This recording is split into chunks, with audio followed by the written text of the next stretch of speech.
Rekan-rekan sekalian, alhamdulillah saya tiba kembali di tanah air setelah lumayan ya, kalau tidak salah 15 hari saya pergi cukup lama, dan tapi alhamdulillah apa yang kita hasilkan cukup bagus. Saya hadir di BRICS di Rio de Janeiro, kemudian sebelumnya saya kunjungan kenegaraan ke Arab Saudi, ketemu pimpinan Arab Saudi, Putra Mahkota, Perdana Menteri dan pimpinannya sangat bagus. Hasilnya produktif, Anda sendiri dengar pengumuman mereka ya, bukan pengumuman kita, pengumuman mereka. Mereka juga menilai sangat berhasil.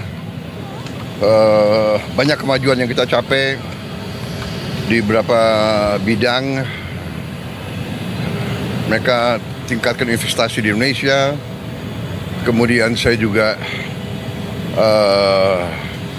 membahas, saya mengajukan bahwa Indonesia ingin membangun perkampungan haji yang permanen di situ. Secara prinsip mereka tidak keberatan, tapi tentunya akan dilakukan persiapan-persiapan perencanaan teknis. Saya sudah diberitahu rencana-rencananya, mudah-mudahan lancar.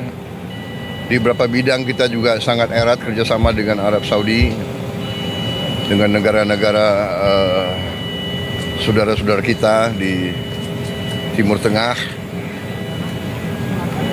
Mesir, Arab Saudi, Emirat Arab, Qatar, Yordan, sangat-sangat sinkron kita.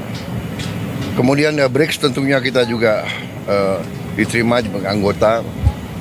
Sesudah itu saya kunjungan resmi ke Republik Federasi Brazil ya, diterima Presiden Lula dengan baik. Brazil dan Indonesia sama-sama negara sangat besar, memiliki hutan tropis yang sangat besar, bisa dikatakan paru-paru dunia. Kita juga memiliki sumber-sumber alam yang sangat besar. Aneh kita berbicara ya, Presiden Lula dan saya mengatakan aneh, hubungan dagang kita masih relatif kecil. Jadi ini kita ingin tingkatkan. Yang di Inggris saya ketemu beberapa pejabat secara informal, tapi kita lobby, kita bahas soal Gaza, soal Ukraine dan sebagainya. Kemudian saya hadir di Brussels, di Uni Eropa. Itu ada terobosan luar biasa. Setelah 10 tahun perundingan alot, akhirnya kita mencapai kesepakatan Indonesia dan Uni Eropa akan masuk ke dalam apa yang disebut CEPA, Comprehensive Economic Partnership Agreement, yang itu sama dengan Free Trade Agreement. Jadi barang-barang kita bisa masuk Uni Eropa 0% tarif, mereka juga. Jadi kita sangat inilah ada hubungan simbiosis. Mereka punya teknologi yang bagus, punya science, punya dana keuangan, kita punya mineral, kita punya komoditas, kita punya pasar. Jadi ini simbiosis. Habis itu saya ke Prancis. Kita diberi kehormatan bisa memimpin defile Hari Nasional Prancis. Ini sesuatu yang baru pertama kali dalam sejarah suatu negara dari Asia memimpin defile di Prancis. Kehormatan besar. Mereka memandang kita negara yang sangat penting. Saya lakukan juga pembicaraan lama dengan Presiden Macron, membahas banyak masalah, juga cukup sangat produktif. Dan habis itu saya mampir di Belarus, di Minsk.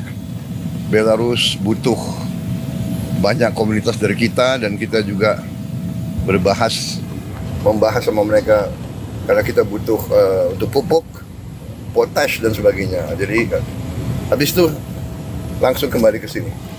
Ya, oh ya, saya bicara dengan Presiden Donald Trump. Ya, alhamdulillah juga penuh dengan alot. Akhirnya ada kesepakatan, kita juga akan istilahnya kita memahami kepentingan mereka memahami kepentingan kita, dan kita sepakati sekarang kalau nggak salah ya tarifnya dari 32 diturunkan jadi 19. Ya, saya tetap nego. Saya katakan beliau ini seorang negosiator yang cukup keras juga gitu. Ya, saya kira itu dari saya. Apakah Indonesia melihat itu secara Pak? Respon 19% bagaimana Pak bagi pemerintah Pak? Kenapa? Boeing gitu-gitu kalau Presiden Trump bilang. Iya, memang kita kan perlu untuk membesarkan Garuda.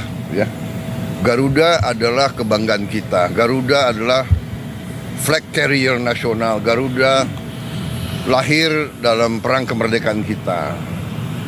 Jadi Garuda harus menjadi lambang Indonesia. Kita bertekad, saya bertekad untuk membesarkan Garuda, dan untuk itu ya kita butuh pesawat-pesawat baru ya, dan saya kira nggak ada masalah karena kita butuh.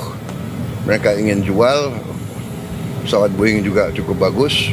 Kita juga tetap dari Airbus ya. Jadi akhirnya terjadi apa? Pertemuan dua kepentingan. Kita juga butuh, sebagai contoh, kita masih import BBM, kita masih import gas, kita masih perlu import gandum, kita masih perlu import kedelai dan sebagainya. Jadi akhirnya kita bisa dapat suatu titik pertemuan. Pak, tapi Sudah puas ya Pak dengan dari angka lagi negosiasi lagi nggak Pak? Dari defisit gimana Pak? Ya, kita terus akan namanya hubungan dagang itu terus-menerus kita negosiasi ya. Ada rencana kunjungan ke sana Pak? Kemana? Ke Amerika kunjungan? Beliau katakan mungkin sekitar September Oktober. Ya. Bapak ke sana Pak? Tapi saya agak ngeri kalau diajak main golf. Kenapa Pak? Golf saya jelek sekali. Saya harus les privat golf. Pak, Dulu bagus, sekarang udah nggak bisa lagi. Ya. Pak, hasil pertemuan Oke. ini apakah akan apa bagi Indonesia, apakah tetap akan menguntungkan dalam jangka panjang Pak, mengingat kita membebaskan membebaskan pajak Amerika 0% gitu Pak? Semua sudah kita hitung, semua kita berunding ya. Kita juga memikirkan yang penting bagi saya adalah rakyat saya. Yang penting saya harus lindungi pekerja-pekerja kita. Walaupun kita juga punya sikap ya. Ini tawaran kita nggak mampu memberi lebih. Tapi yang penting bagi saya pekerja-pekerja kita aman, dan saya sangat optimis ekonomi kita dalam kondisi yang kuat, kondisi yang bagus, ya kan. Jadi apapun terjadi kita akan kuat. Terima kasih. Kenapa? Puas Pak dengan angka 19% atau akan dinegosiasi? Ya kalau puas ya 0%. Oke.